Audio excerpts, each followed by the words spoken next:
waaw salaamaaleykum maa ngi lay nuyu di leen ziar di def vidéo bi si mbirum 94 milliards yi nga xam ne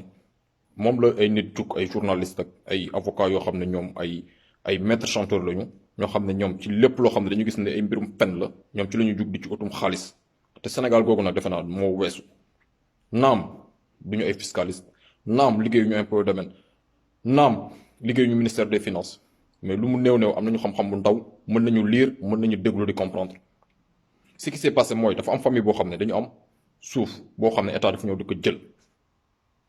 ñu waxtaan ak état ba d'accord ci 1000 francs le mètre carré mu nekk valeur u 2 milliards et quelques et 500 et quelques millions te ñëpp xam nañu état su lu amee la xaalis fanaan loolu ñëpp xam nañ ko da nga gis ni ci topp trésor di daw bu dégg bëccëg balaa état di la fay day yéex ci la Tahirou Sarr ak Mamour Diallo bi nga xam ne moo nekkoon domaine dugg en jeu Tahirou Sarr mu jënd créance bi valeur u 2 milliards et 2 milliards 500 et quelques millions mooy le mètre carré à 1000 francs kon moom famille bi wàllam wéy na parce que dafa am ku jënd créance bi si ñoom ñu jaay ko créance bi ndaxte dañoo yàqamte woon xëy na seen xaalis Tahirou Sarr kayit boobu la jël dem seeti Mamour Diallo ñoom ñaar Mamour Diallo ñoom ñu réestimé valeur du terrain bi def ko mètre carré à 37 et quelques mille francs moo yóbbu terrain yooyu ba 94 milliards yi nga xam ne moom ngeen ñu dégg mais du 94 milliards yoo xam ne famille bi ñoo koy dugal seen poste parce que créance bi jënd nañ ko si ñoom ba pare Mamour Diallo Tahirou Sarr ñu def seen yëfu njublang réestimé valeur du terrain bi ba mu yóbbu 94 milliards Mamour Diallo bindal ko benn këyit boo xam ne état du Sénégal reconnaître ne amel nañ ko 94 milliards 94 milliards yooyu nag këyit boobu ci la Tahirou Sarr mais banque boo seeti ak benn këyit boo xam ne état moo signé ne ñun amel nañ la 94 milliards reconnaître benn dette comme reconnaissance de dette la boo xam ne dañ ko koy defal mais këyit boobu banque boo taxaw soo ko leboon 80 milliards sax dala koy fay parce que da koy leer ne kii état moo signé këyit bi mu yor c'est ça qui s'est passé moo tax gis nga bu ñu lëndamal xelul nit ñi parce que moi les gens du PASTEF dama la ñuy suivre depuis très longtemps di leen déglu parce que ce dossier là balaa ñoom ñu koy génne ci presse bi dañ ci liggéey 8 mois ñi si wax ñëpp sama genre gi lu ci bëri xamuguñu ko si mais da ngay yàgg di seetaan di leen déglu seen version di xool seen version nu muy évoluer nga xam dëgg gi fan la nekk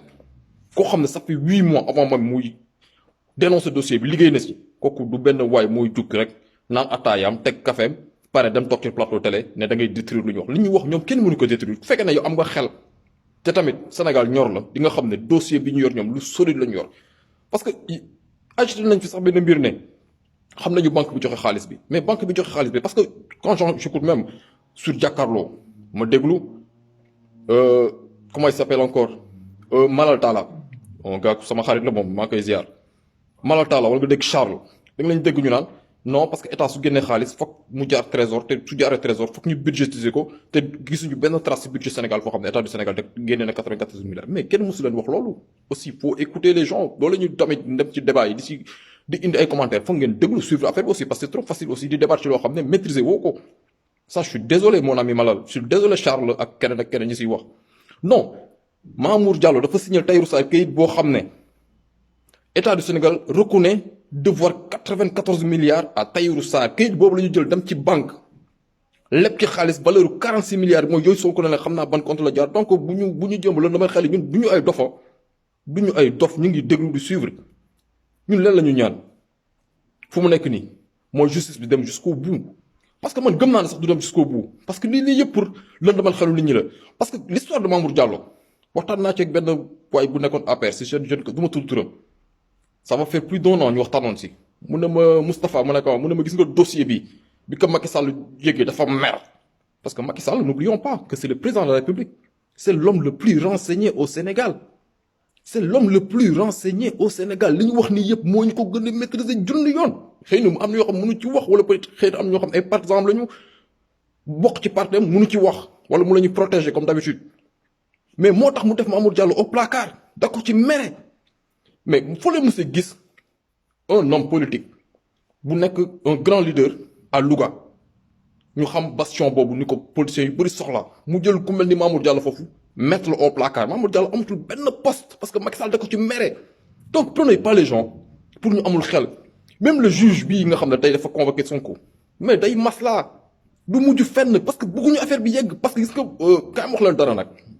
dama leen yàgg suivre waa Pastef je les suis depuis très longtemps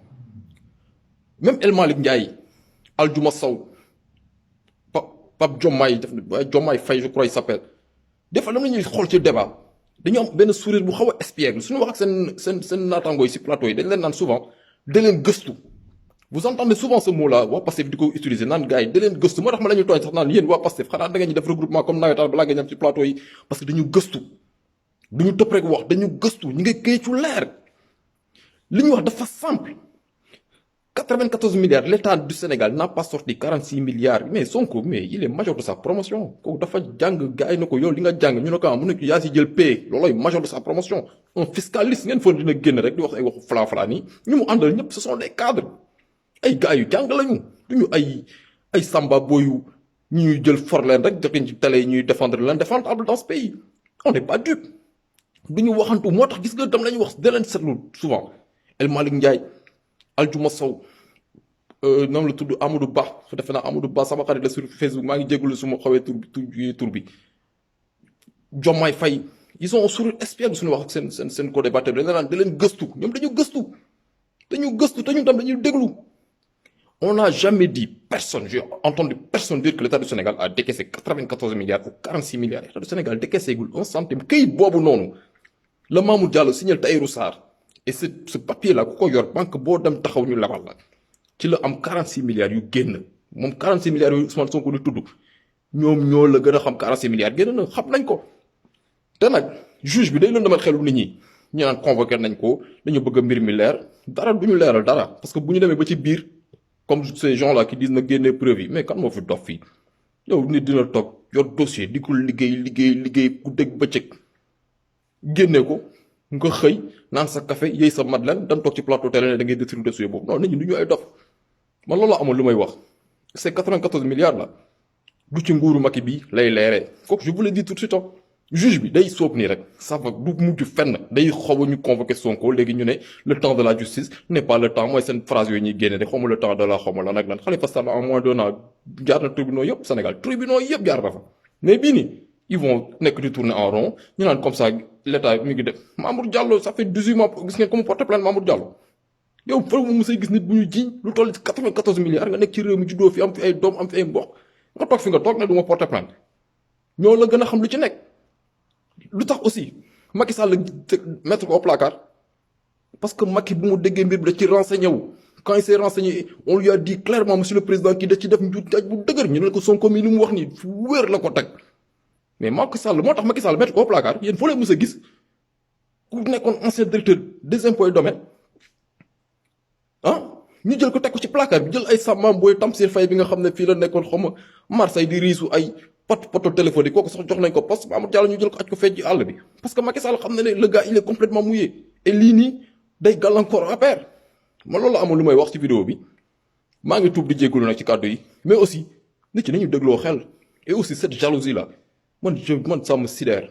cette jalousie là des gens qui sont là Ousmane ñoom bokkuñu APR bëgguñu Macky y a plein de gens bëgguñu Macky mais ils ont vu un jeune bu jug def ñoom lu ñu musul def bon ñu toog ne dañ koy xeex man loolu laa amul lu may déplorer maa ngi tuub di jéegul et puis je précise juste une chose